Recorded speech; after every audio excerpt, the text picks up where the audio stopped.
Xin chào tất cả mọi người đã quay trở lại với kênh YouTube Ask Trang cùng với series Hurt and Heal cùng với anh Khang và Quỳnh Trang.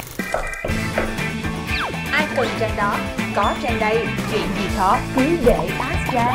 Anh Khang, một tuần sao rồi? Một tuần qua thì sau cái lá bài tuần trước đó thì suy nghĩ cũng khá là nhiều. Và đọc kết hôn hay không hả? Và đọc comment của mọi người nữa thì mới thấy được rằng là wow, giống như rằng là mình cũng có được tiếp theo một chút niềm tin và một cái sự tích cực vậy đó, để mình hạnh phúc với những cái lựa chọn của mình. Và ở ngoài kia thật ra nha, vẫn còn rất nhiều những cặp đôi kết hôn vẫn rất hạnh phúc mà. Cho nên rằng là đó là lý do mà chương trình của chúng tôi rất muốn nhận những comment và những chia sẻ tâm thư quý vị gửi về. Tại vì chúng tôi biết được rằng là thế giới bao la rộng lớn và những câu chuyện của chúng tôi nó chỉ là một phần nhỏ, như là muối đổ bể mà thôi. Cho nên còn rất nhiều những câu chuyện, những khía cạnh mà Quỳnh Trang và anh Khang hoàn toàn không biết được. Rất mong muốn nhận được sự phản hồi của tất cả quý vị và các bạn. Dạ, và chương trình Hurt and Heal là một cái nơi mà để cho tất cả mọi người có thể chia sẻ những cái câu chuyện tâm tư của mình qua cái địa chỉ email này. Quý vị có thể gửi voicemail để cho chúng tôi có thể biết được giọng của bạn như thế nào khi bạn kể câu chuyện đó. Tại vì khi bạn viết, nhiều khi nó là một cái trạng thái khác, nhưng khi bạn đọc, giống như là anh Khang có nhớ là có một cái lần khi mà số đầu tiên thì phải có một cái bạn mà nó nói về cái câu chuyện của mình mà mình có thể nghe được rất là nhiều cảm xúc, có thể là rưng luôn trong cái giọng nói của bạn đó. Thì đó là một cái điều mà Quỳnh Trang và anh Khang rất là thích khi mà nghe những cái voice của mọi người, và mới thấy là mình đang ngồi nói chuyện thật sự với mọi người luôn, chứ không phải là chỉ ngồi đọc những cái lá thư bình thường nữa. Nên ngày hôm nay cho phép em bóc. Em muốn bóc phải không? Cho em bóc đi. Vậy thì hôm nay anh sẽ là một người trải bài ra. Ngày hôm nay thì không biết câu chuyện mà quý vị khán giả gửi đến trong những lá bài này sẽ là những câu chuyện gì đây. Xin được mời Quỳnh Trang ạ. Rồi, bình thường anh hay bóc cuối thì giờ em bóc giữa đi. Không thở dài nữa. Không thở dài nữa. Đó là một dấu hiệu tốt. Tại vì những lá bài lần trước đều khiến chúng tôi thở dài bởi vì những chuyện yêu ái mệt mỏi gì đó không, đúng không? Lá bài lần này là gì? Không yêu thì cũng kết hôn anh ạ. Thì bây giờ là không yêu không kết hôn luôn. Không yêu mà không kết hôn. Cho phép em đọc cái chủ đề ngày hôm nay rất là thú vị. Hãy là phiên bản tốt nhất của chính bạn. Wow, rất phù hợp với cô gái ngồi cạnh bên tôi luôn. Và em nghĩ là các bạn trẻ rất là khó để định hướng khi các bạn còn quá trẻ, như thế nào là yêu bản thân mình hoặc là định hình bản thân của mình. Và làm sao biết thế nào mới là phiên bản tốt hơn của mình, đúng không? Tại vì thật ra tuổi trẻ vẫn có một sự cao ngạo nhất định, cho nên mình luôn nghĩ rằng mình ở thời điểm đó là tốt nhất, giỏi nhất rồi. Nhưng mà mình không biết được rằng là chúng ta luôn có thể là một phiên bản tốt hơn của chúng ta vào ngày mai, vào ngày kia nữa. Và làm cách nào để trở thành phiên bản đó? Thì bây giờ chúng ta sẽ cùng đến với tâm sự được gửi đến cho Hurt and Heal lần này. Em chào chị Trang và anh Khang ạ. Năm nay em 26 tuổi và hiện em vẫn còn đang đi học ạ. Thật ra thì em học ngành y, cái ngành mà bố mẹ đã hướng em theo ngay từ nhỏ. Bởi vì là cả gia đình nội em ai cũng làm ngành này hết, cho nên bố mẹ cũng bảo là thôi học ngành này luôn đi, để sau này có tương lai sáng lạng. Nhưng mà tương lai sáng lạng đâu không thấy. Mà em thấy em stress đến nỗi mà em sắp hết chịu nổi rồi. Bởi vì mọi người cũng hiểu cái cảm giác mà khi mà mình phải làm một cái việc mà mình không thích á, nó kinh khủng như thế nào. Mà em đã phải chịu đựng nó gần 10 năm nay rồi. Chứ thực ra là cái đam mê, cái mà em yêu thích á là về âm nhạc. Em rất là thích đàn piano. Nhưng mà cũng bởi vì là em chưa tự tin lắm với cái ngành này. Cái ngành âm nhạc cũng là một cái ngành mà hên xui mây rủi. Nó nói chung tương lai nó cũng khá là vô định, cho nên là em cũng không dám là bỏ ngang cái ngành mà bố mẹ đang hướng em theo để mà em nhảy sang cái đam mê thật sự của mình. Nên là em cũng muốn là lên đây để có thể chia sẻ cái câu chuyện của em. Hy vọng là được chị Trang và anh Khang có thể cho em vài lời khuyên khi lúc này ạ. Bởi vì em cũng biết là tuổi của em cũng khá lớn rồi. Nếu như mà em không quyết định nữa thì em cũng không biết là cuộc đời mình, tương lai của mình sẽ đi về đâu. Wow, nhiều khi đây cũng là em của ngày xưa đó anh. Câu chuyện của chúng ta sau khi tốt nghiệp đại học, đúng không? Đúng rồi, tốt nghiệp đại học. Nhiều khi năm nhất, năm hai đi làm cũng vẫn gặp phải cái câu chuyện giống như bạn như vậy. Mà thậm chí anh em mình còn may mắn là mình được làm cái công việc mà nó cũng phù hợp và dính dáng một phần tới cái ngành học của mình. Chứ có những bạn mà tốt nghiệp 4 năm ra trường rồi xong thấy chết rồi 4 năm đó mình đi học cái gì vậy? Mình không xài được mà mình không muốn làm công việc dính dáng tới cái việc mà mình đã được cấp bằng tốt nghiệp này nữa. Rồi thế là bị loay hoay.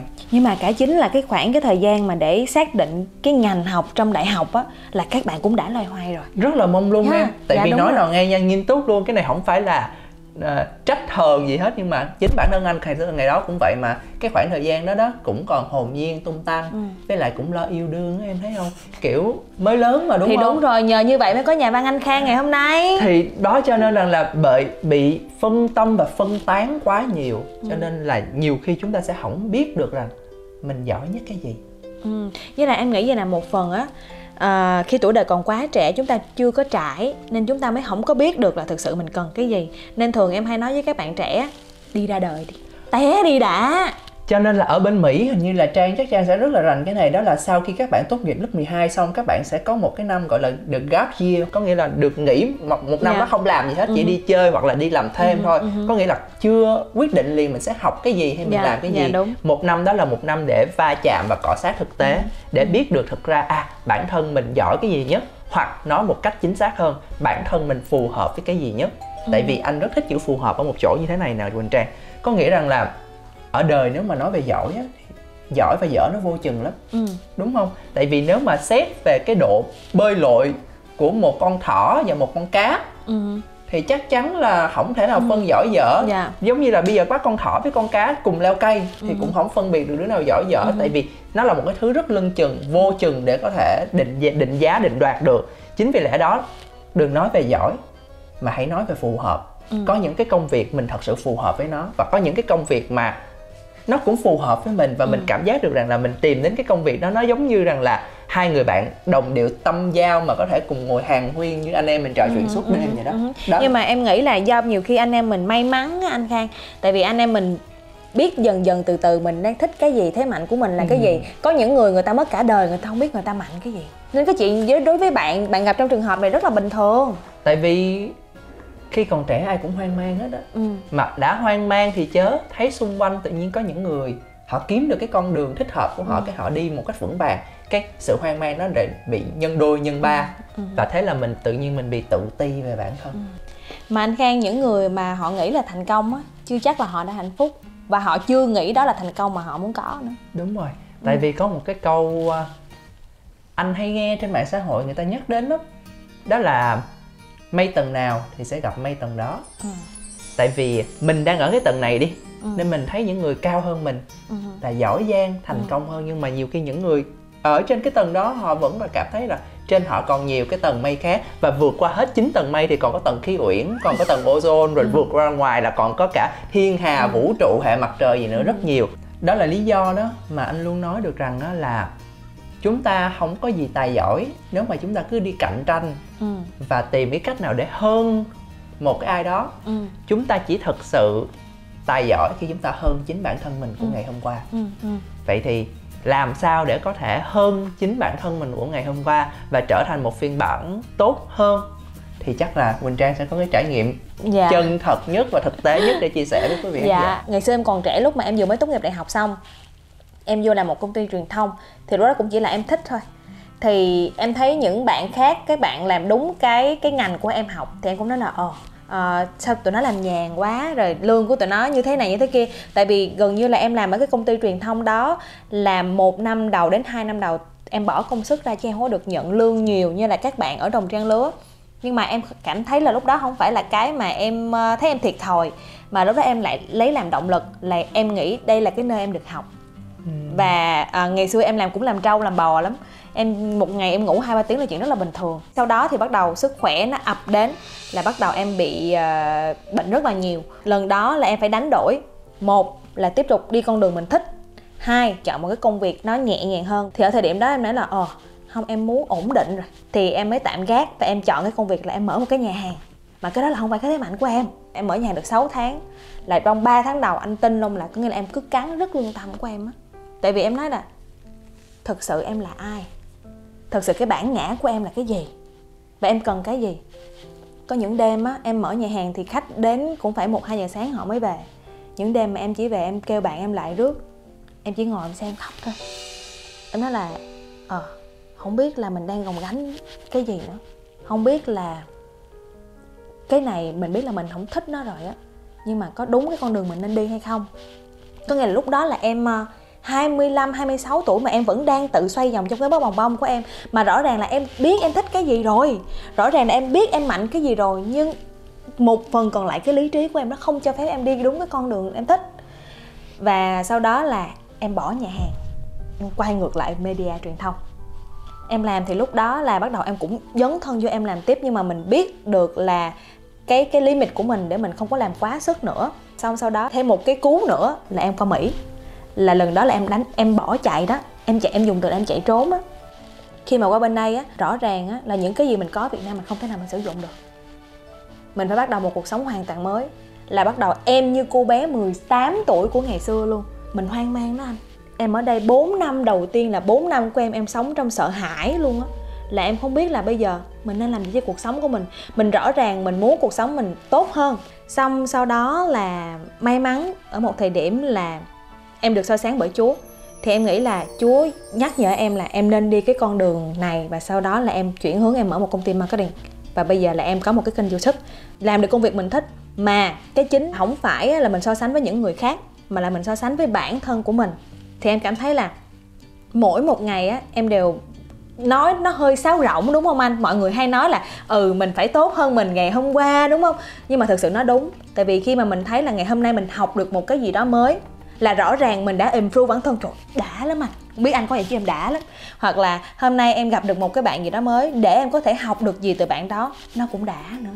Nên em nghĩ cái cách để mà mình có được một cái phiên bản tốt nhất đó là mình rèn giũa mình.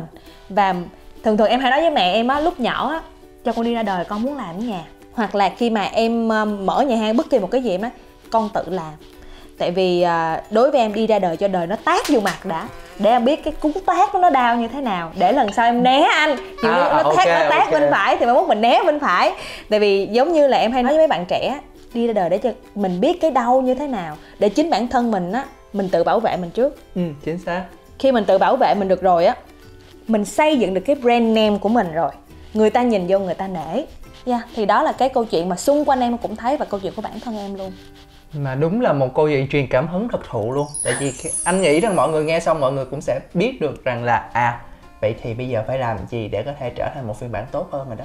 Chính em đã trả lời cho câu hỏi mà tưởng chừng rất là khó đó luôn rồi đó Trang. Tại vì sau một vòng quay xong bây giờ Quỳnh Trang của 10 năm trước làm truyền thông đi, và Quỳnh Trang của bây giờ cũng làm truyền thông, nhưng mà đã là ở một cái tầng khác nhau rất nhiều.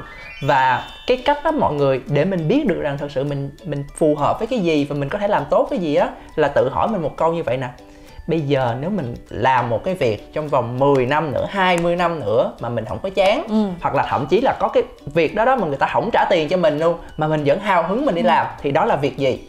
Thì nếu bạn trả lời được câu hỏi đó thì bạn đã đi được phân nửa đoạn đường thành công rồi. Và phân nửa đoạn đường còn lại là gì các bạn biết không? Nó nằm trong câu trả lời của Trang hồi nãy luôn. Một cái hashtag, một cái keyword rất hay, đó là học. Tại vì bạn chỉ có thể giỏi lên với cái việc đó bằng cách bạn học. Có nghĩa là bạn vừa làm được mỗi cái công việc mình thích, và bạn vừa tự bồi bổ kiến thức của bản thân để mình có thể nâng tầm bản thân lên.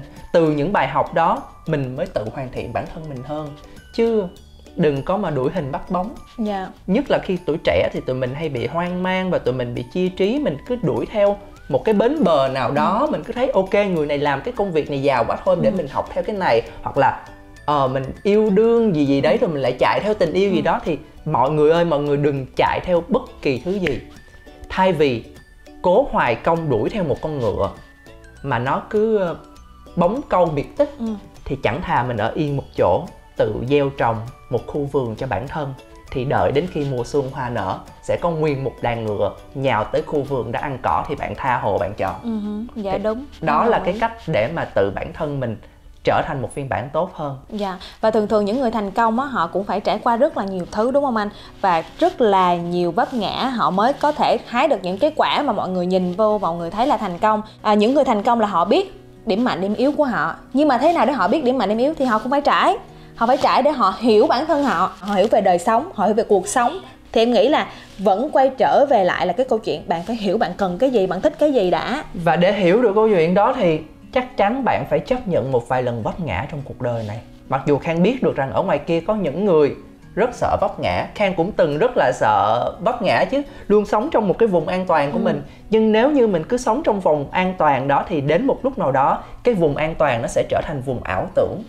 Và mình nghĩ rằng là mình đã giỏi nhất, mình hay nhất trong cái vùng an toàn đó rồi, nhưng mà mình bước ra khỏi đó mình sẽ thấy thật ra mình chỉ là hạt cát, mình chỉ là một cái hạt muối đổ vào bể khơi mà thôi. Cho nên phải chấp nhận vài lần vấp ngã, phải chấp nhận vài lần mà tự mình thua thiệt hoàn toàn và rơi xuống tận cùng. Tại vì bạn biết không, điểm rơi lại là một cái nơi để làm bàn đạp cho bạn biết bật lên trở lại. Giống như Khang có một cái câu hay tự nói với bản thân mình á, ngõ cụt và đường cùng không bao giờ là chấm hết hết á, mà ngõ cụt và đường cùng sẽ luôn là một điểm khởi đầu mới nếu chúng ta biết quay đầu trở lại.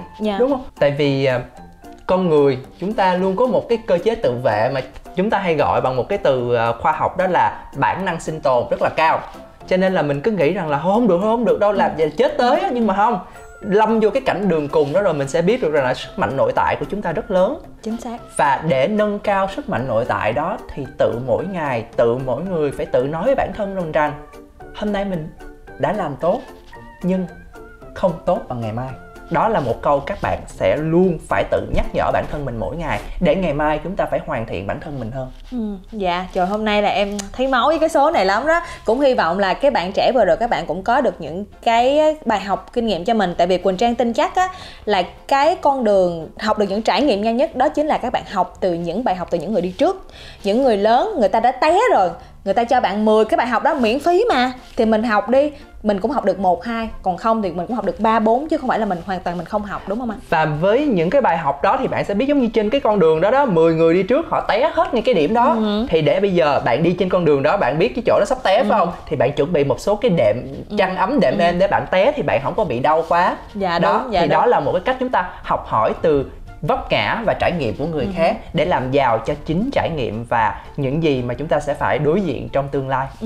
Dạ, rất là cảm ơn tất cả mọi người đã theo dõi cái số Heart and Heal ngày hôm nay. Một cái vibe hoàn toàn khác, không phải là yêu đương mà buồn bã giống như là những số trước nữa, mà một cái tinh thần mà chúng ta phải yêu bản thân mình, chúng ta hiểu bản thân và lắng nghe bản thân mình nha mọi người. Và hy vọng rằng là một tuần sau hoặc một tháng sau, khi các bạn coi lại số YouTube ngày hôm nay, các bạn sẽ cảm thấy được rằng là ngày hôm nay tôi đã là một phiên bản của tôi tốt hơn và khác trước rất là nhiều khi chúng tôi nghe lại những cái câu chuyện của anh Khang và Quỳnh Trang. Dạ rồi, thì tất cả mọi người, nếu mà mọi người có những cái câu chuyện hoặc là những cái tâm tư nào muốn chia sẻ thì gửi cái voice của mọi người vào địa chỉ email này nha. Và hẹn gặp lại mọi người vào video lần sau. Xin chào và hẹn gặp lại.